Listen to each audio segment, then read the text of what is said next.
What if everything you've been taught about discipline is wrong? What if forcing yourself to stay strong is the very thing keeping you weak? There's a hidden truth about discipline, one that doesn't involve struggle, willpower, or self-punishment. And if you ignore it, you'll never break free from the cycle of weakness. Most people think discipline means fighting against yourself, grinding, pushing, white-knuckling your way through life. But what if real discipline isn't about control? What if it's about alignment, about working with your nature, not against it? Today, we're uncovering why the modern idea of discipline fails and what to do instead. 1. The illusion of force. You've been told discipline is about force. That to be strong, you must conquer yourself, break your laziness, crush your distractions, wage war against your own nature.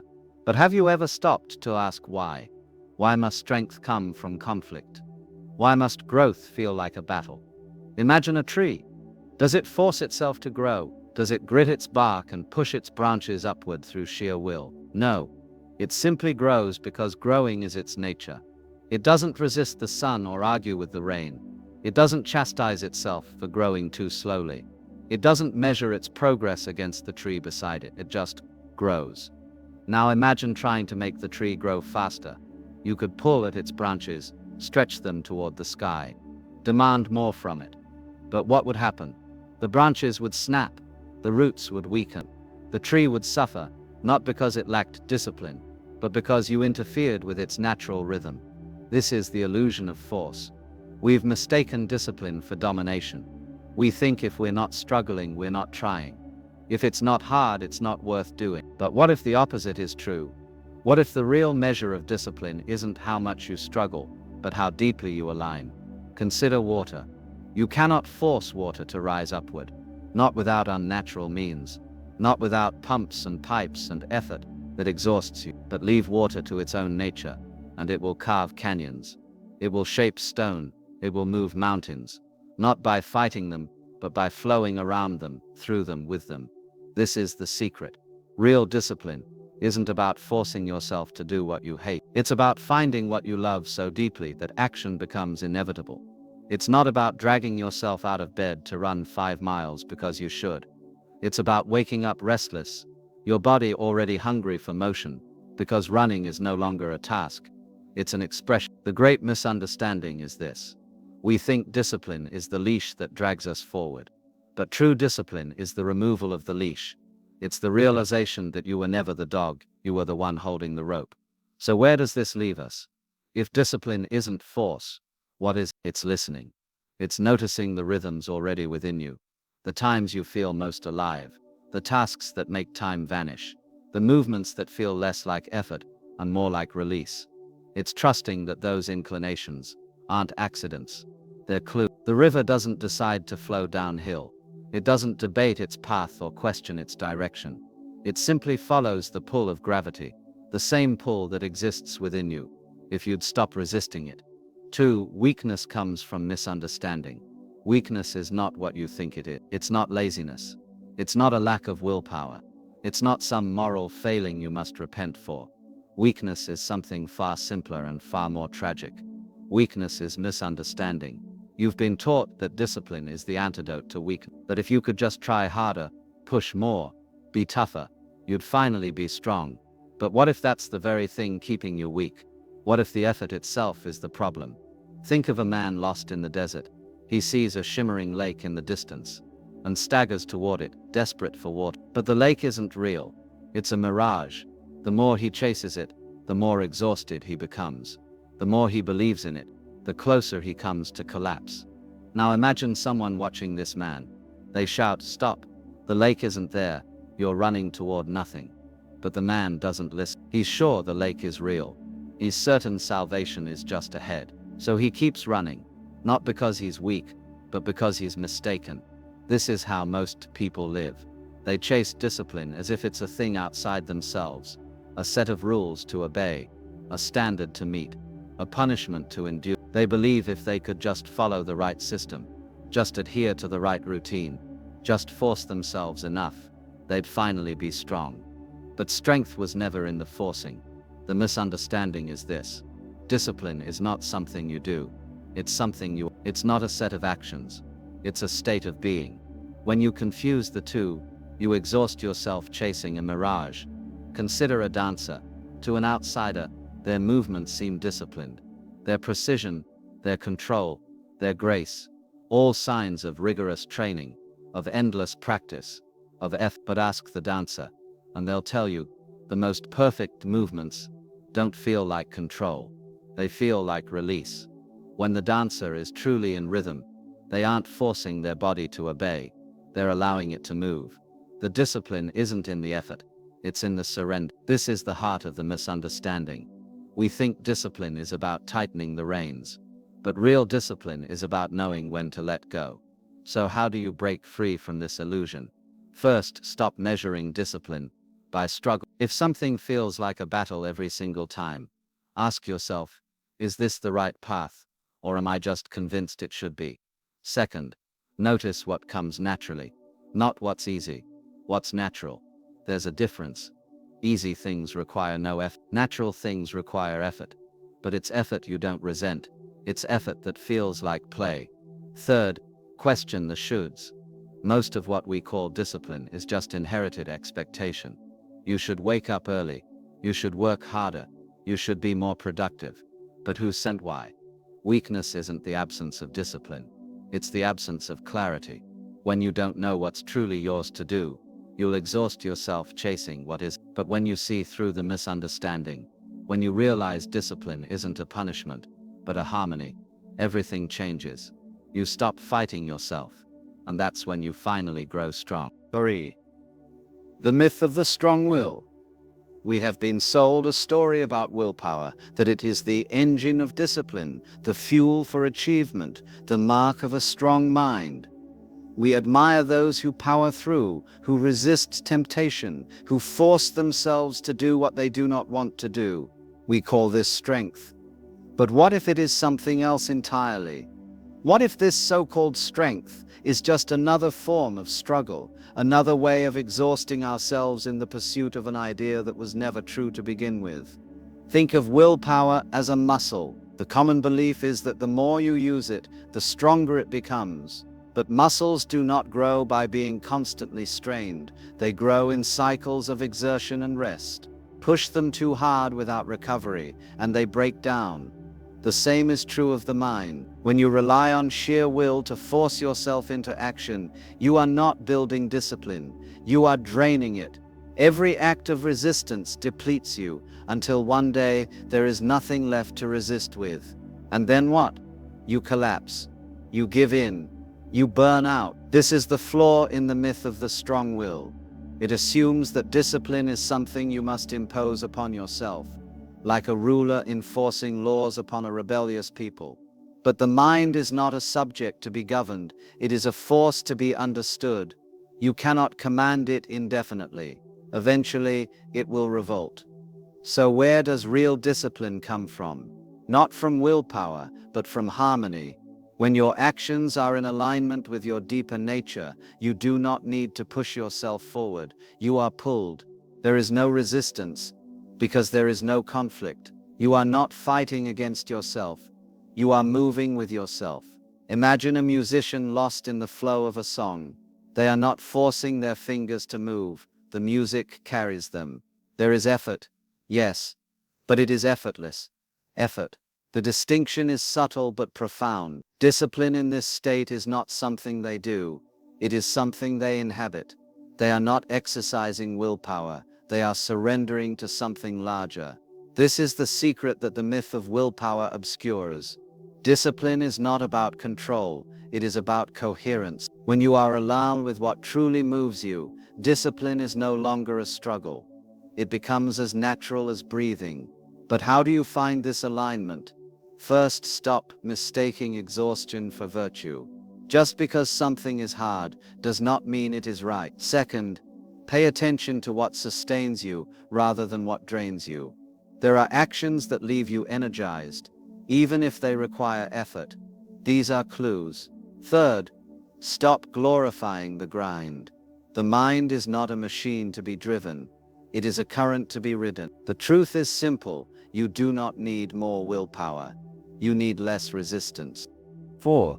Discipline as play, not work. Watch a child at play. There is no effort in it, no sense of obligation, no need for external motivation. They are not trying to achieve anything. They are simply immersed in the doing, lost in the joy of the moment. No one has to remind them to focus. No one has to discipline them into continuing. They play because play is its own reward. Now compare this to how most people approach discipline. It is a chore, a duty, a burden. It is something to be endured, not enjoyed. There is a grimness to it, a sense of teeth-gritting determination.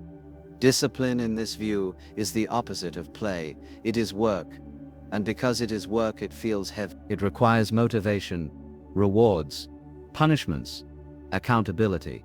It is a constant battle against the self. But what if discipline could feel like play? What if the things you are disciplined about were not things you had to force yourself to do, but things you could not help but do? This is not as far-fetched as it sounds. Think of the artist who loses track of time while painting, the writer who forgets to eat when the words are flowing, the gardener who tends to their plants not out of duty, but out of love. These are all forms of discipline, yet none of them feel like work. They feel like play. The difference is resonance. When an activity resonates with you, it pulls you in. You do not need to discipline yourself to do it. You discipline yourself to stop doing it. The effort is not in the doing, but in the tearing yourself away. This is the great tragedy of modern discipline. We have divorced it from joy. We have made it about shoulds rather than wants, about sacrifice rather than fulfillment. We have turned it into a moral test, a measure of worthiness, and in doing so, we have made it miserable. But discipline was never meant to be miserable. It was meant to be the natural expression of a life lived in alignment. When you are doing what you are meant to do, discipline is not something you impose. It is something that emerges. So how do you find this kind of discipline? First, stop forcing yourself into molds that do not fit. Just because something works for someone else does not mean it will work for you. Second, rediscover what you love. Not what you think you should love, but what you actually love. Third, stop treating discipline as a virtue. It is not a moral quality. It is a practical one. The child does not play because it is good for them. They play because it is who they are. Discipline at its highest level is no different. The trap of external rewards. There is a hunger in the human spirit that cannot be satisfied by gold, nor by praise, nor by the admiration of others. And yet how often do we chain our discipline to these very things? We tell ourselves we will work hard to earn more, to be recognized, to prove our worth, as if these external markers could ever fill the void within. But they cannot. They are like drinking salt water when you are thirsty. The more you consume, the more desperate your thirst becomes. Consider the man who spends his life climbing the ladder of success, only to find, upon reaching the top, that the ladder was leaning against the wrong wall. He has followed the rules, obeyed the incentives, done everything asked of him, and yet there is a hollowness in his victory. The rewards he chased were never truly his. They were reflections in the mirror, illusions that seemed solid until he reached for them. This is the trap of external rewards. They promise fulfillment, but deliver only addiction. Money says, a little more and you will be secure. But security never comes. Status whispers, just one more achievement and you will be enough. But enough is always out of reach. Approval assures you, if they admire you, you will finally believe in yourself. But the belief never takes root. Why? Because these things are not yours. They belong to the world, not to you. They are measurements invented by others. And no matter how much you accumulate, they will never satisfy the deeper hunger, the hunger for meaning, for alignment, for a life that feels like your own. Real discipline does not come from chasing rewards. It comes from being so deeply engaged in what you are doing that the rewards cease to matter. The artist does not paint for the gallery owner. The musician does not play for the applause. They do it because there is a fire in them that demands expression. The work itself is the reward. But how do you find this kind of discipline? First, you must untangle yourself from the hooks of external validation. Every time you feel yourself acting for the sake of money, status, or approval, pause. Ask, if no one ever saw this, if no one ever praised me for it, would I still do it? If the answer is no, then you are not in alignment. You are performing, not living. Second, you must rediscover what moves you when no one is watching. What do you do when there is nothing to gain? Where does your mind wander when it is free? These are clues to your intrinsic fulfillment. Third, you must accept that the world will not understand. It will call you foolish for working without guarantees, reckless for pursuing what cannot be measured. But the world does not know your hunger. Only you do. Discipline rooted in external rewards is a leash. Discipline rooted in intrinsic fulfillment is wings. 6. The art of Wu Wei, effortless action. There is a way of moving through the world that does not feel like moving at all. It is like floating downstream, carried by the current, rather than fighting against it. In this state, action does not require effort. It arises naturally, as leaves grow from branches, or rivers carve their paths through stone. This is the principle of Wu Wei. Action through inaction, doing by not forcing. We have been taught that discipline means struggle, that to achieve anything of worth, we must conquer ourselves, break our laziness, and force our will upon the world. But this is like trying to make a flower bloom by pulling at its petals. The flower does not need force, it needs the right conditions. Sunlight, water, time. Then, without effort, it opens. The same is true of human action. When you are in alignment, discipline is not something you do, it is something that happens. The musician does not force the music moves through them. The dancer does not command their body responds to the rhythm. There is effort, yes, but it is effortless effort. There is no strain, because there is no resistance. Consider the archer who releases the bowstring at just the right moment. If they hesitate, if they overthink, if they try too hard, the arrow falters. But when they let go, not carelessly, but with perfect trust, the arrow finds its mark. This is Wu Wei. It is not passivity. It is action, so attuned to the moment that it feels like grace. Most of us live in the opposite way. We push, we grind, we exhaust ourselves trying to make things happen, as if life were a door we must batter down rather than one that opens when we approach it rightly. But force is not strength. Often, it is just fear. Fear that if we do not control everything, nothing will happen. But look at nature. The tree does not decide to grow. The bird does not debate when to migrate. They follow an intelligence deeper than thought, and yet their actions are precise, timely, perfect. How do you cultivate this kind of discipline? First, stop mistaking struggle for virtue. Just because something is hard does not mean it is right. Second, learn to distinguish between action and forcing. Action is responsive, forcing is reactive. Third, practice trust. The river does not worry about reaching the sea. It knows the sea will come. Discipline at its highest level is not control. It is surrender to the flow, to the moment, to the intelligence that moves through all things. When you stop forcing, you begin. How to discipline without trying. There comes a moment when you realize discipline was never about trying harder. It was about seeing clearer, like morning mist dissolving in sunlight. What once appeared as obstacles reveal themselves as passing formations of thought, temporary arrangements of energy that only seem solid until you look directly at them. Consider the way clouds move across the sky. They form, they drift, they dissolve, never clinging to their shapes, never resisting their transformation. Your thoughts and urges move in exactly this way when you stop wrestling with them. That craving for distraction, that impulse to procrastinate, that restless energy, these are not enemies to conquer, but weather patterns to observe. The moment you stop treating them as problems, they lose their power to disrupt you. A leaf doesn't struggle to fall from the branch when autumn comes. It simply releases when the time is right. Your natural discipline works the same way. It emerges when you stop interfering with its emergence. The greatest obstacle to action isn't laziness, but your belief that action requires some special state of readiness that never seems to arrive. What if you could begin before feeling ready?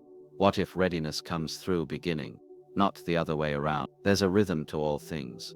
The tides, the seasons, your own energy throughout the day.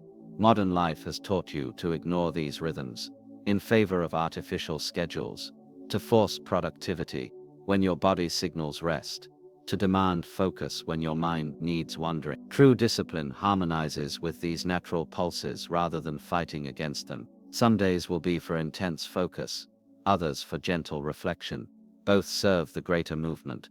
The secret isn't in rigid systems, but in sensitive attunement. Like a sailor adjusting sails to shifting winds, you learn to work with what is rather than forcing what isn't. Some mornings you'll wake with clear direction, others with restless uncertainty.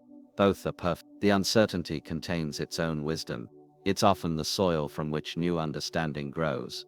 When you stop making discipline about willpower and start making it about awareness, everything changes. You begin to notice the subtle impulses that were always there. The natural inclination toward creation, the quiet pull toward meaningful work. These weren't absent before. You were just too busy fighting yourself to notice them. The weakness of modern self-improvement, the entire industry of self-improvement, rests on a single, unexamined assumption that you are inadequate as you are. This fundamental premise goes unchallenged, while countless methods are offered to fix your imagined brokenness. But what if the problem isn't that you lack discipline, but that you've been convinced you need to become someone else entirely? Imagine a tree being told it must become straighter, taller, more symmetrical to be worthy. The tree doesn't question its right to exist. It simply grows according to its nature. Yet humans have created entire philosophies based on the idea that we must fundamentally alter ourselves to deserve peace, happiness, or simple contentment. All this striving to improve creates a peculiar paradox. The more you try to fix yourself, the more broken you feel. Each new system, each fresh technique serves as another reminder of your supposed deficiency. The self-help industry thrives on this perpetual dissatisfaction, offering solutions to problems it helped create. Real discipline doesn't come from self-rejection, but from self-recognition. It's not about building new habits atop shaky foundations, but about remembering what already moves you. Before you learned you were supposed to be disciplined, there were things you did simply because they called to you, activities where time disappeared, pursuits that energized rather than drained you. This wasn't childishness to outgrow, but wisdom to recover. The modern approach to discipline is like trying to cultivate a garden by constantly uprooting plants to check their progress. No wonder nothing flourishes. What if growth happens most naturally when you stop interfering? What if your essential nature already contains everything needed for meaningful action? Consider how absurd it would be to tell a river it should flow differently. Yet this is exactly what we do to ourselves with rigid productivity systems and forced routines. The river's discipline is perfect. It moves without hesitation, slows without guilt, rages without apology, always exactly as it should be. Your natural rhythms have this same intelligence. If you'd stop overruling them, all the effort to fix yourself ignores one simple truth. You cannot motivate yourself into action, but you can unmask whatever is blocking the motivation that already exists. Like removing debris from a stream, the energy flows naturally once obstructions are clear. These obstructions are rarely what we think. They're not character flaws, but accumulated layers of shoulds, supposed tos, and socially conditioned ought tos that have covered over your original impulses. The most disciplined people aren't those who force themselves hardest, but those who have rediscovered how to stop preventing themselves from acting. Their discipline looks like effort from the outside, but feels like alignment from within. This is why it sustains while others burn out. It's not being manufactured, but allowed. What we call laziness is often just intelligence refusing to participate in meaningless struggle. That resistance you feel towards certain tasks, it might not be a flaw to overcome, but a signal to heed. The body's wisdom often surpasses the mind's cleverness. Before you discipline yourself into something, ask, is this truly worth doing? Or have I just been convinced it should be? True discipline isn't about becoming someone new, but returning to who you were before you learned you needed fixing. It's not an acquisition, but a remembrance of how to move with your nature rather than against it, of how to trust your rhythms rather than override them, of how to act from desire rather than duty. The most powerful discipline grows not from self-rejection, but from self-recognition. The paradox: surrender to gain strength. The great illusion of discipline is that it must be seized, conquered, attained through sheer force of will. We imagine ourselves as warriors in some eternal battle against laziness, distraction, weakness, always bracing, always striving, always pushing against the current of our own nature. But what if this very struggle is what keeps us weak? What if true strength comes not from holding on tighter, but from letting go more completely? Consider how sleep comes to you. The harder you try to sleep, the more it eludes you. You count sheep, you regulate your breathing, you tense and relax each muscle, all to no avail. Then, in the moment when you finally give up trying, when you surrender to wakefulness itself, sleep comes unbidden. Discipline works in precisely this paradoxical way. The more you chase it, the further it recedes. The moment you stop treating it as something to achieve, it appears as what it always was, your natural state. This isn't passive resignation. It's not about abandoning effort altogether. It's about recognizing that the quality of your effort matters more than its intensity. Like a judo master who uses an opponent's energy rather than opposing it directly, real discipline flows with the currents of your being, rather than fighting against them. When you stop wasting energy resisting yourself, that energy becomes available for creation. Think of how a tree stands strong not through rigid resistance to the wind, but through flexible yielding. Its strength comes from its ability to bend, to sway, to move with forces rather than opposing them absolutely. The trunk that refuses to bend will snap. So too with human discipline. The rigid approach breaks under pressure, while the flexible approach endures. All this time you've been trying to control your mind like a stern schoolmaster with a wayward child. But the mind isn't a child to be disciplined. It's a river to be followed. When you stop trying to dam its flow and instead learn to navigate its currents, you discover an intelligence far greater than your attempts to control it. Ideas come when they will, not when you demand. Focus arises naturally when you're engaged in meaningful work, not when you berate yourself into concentration. The great fear in surrender is that nothing will get done, that without the whip of self-discipline, you'll dissolve into laziness. But this fear confuses the map with the territory. The laziness you fear is just resistance to unnatural impositions. When you remove the impositions, the resistance disappears with them. What remains is pure, undistorted motivation, not the weak, wavering thing you imagined, but a powerful current that was there all along, obscured by your attempts to control it. Strength was never in the controlling. It was always in the trusting, in the willingness to let life move through you rather than always trying to move life. This doesn't mean passivity. It means action that arises from alignment rather than from force. Like an archer who releases the arrow at just the right moment. Not too early, not too late. Your most powerful actions come when you stop forcing them and allow them to come through you. 10. The eternal discipline. Discipline isn't something you add to your life like a new habit or routine. It's something you uncover within your life, like recognizing a pattern that was there all along. The oak tree doesn't practice being an oak. It simply is what it is, completely and without hesitation. Your most authentic discipline works the same way. It's not an achievement, but a state of being. We've been conditioned to see discipline as separate from ourselves, a set of rules to follow, a standard to meet, a persona to adopt. But this is like the wave trying to imitate the ocean. The wave is already the ocean, just as you are already what you seek to become. The discipline you admire in others isn't something they created. It's something they stopped preventing in themselves. This eternal discipline isn't about doing it all. It's about being so completely present with what is that action arises naturally, appropriately, effortless. Like a dancer who doesn't think about each movement but becomes the dance itself. Your most powerful discipline comes when you stop performing it and start embodying it. The difference is subtle but profound. One is an act. The other is an existence. Consider how birds know when to migrate, how flowers know when to bloom. Their discipline is perfect, yet requires no planners or productivity apps. It comes from being exquisitely attuned to the rhythms of life itself. Your natural discipline has this same quality when you stop overriding it with shoulds and supposed tos. There's an intelligence in you that knows when to work and when to rest, when to push and when to yield. If you'd only get out of its way, the eternal discipline isn't something you lose and regain each day.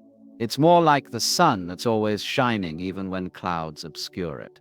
Your forgetfulness doesn't negate its presence, only your awareness of it. All self-discipline is really just remembering who you are beneath the accumulated layers of conditioning, remembering how to trust your innate wisdom, remembering that you don't need to force what wants to happen naturally. This is why discipline can't truly be taught, only pointed to. No system or method can give it to you because it's not something you lack.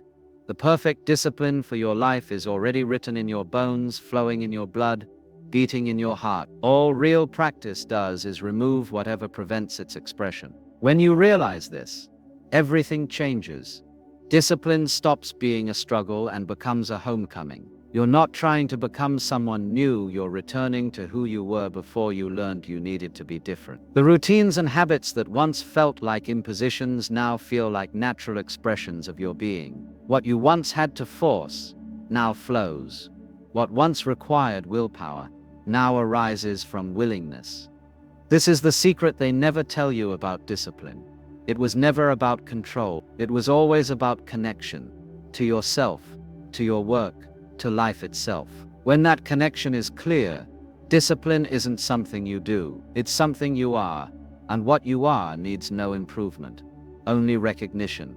Discipline isn't a battle, it's a homecoming. The weaker you feel, the harder you're likely forcing. So stop, listen, align, and watch what happens when you stop resisting yourself.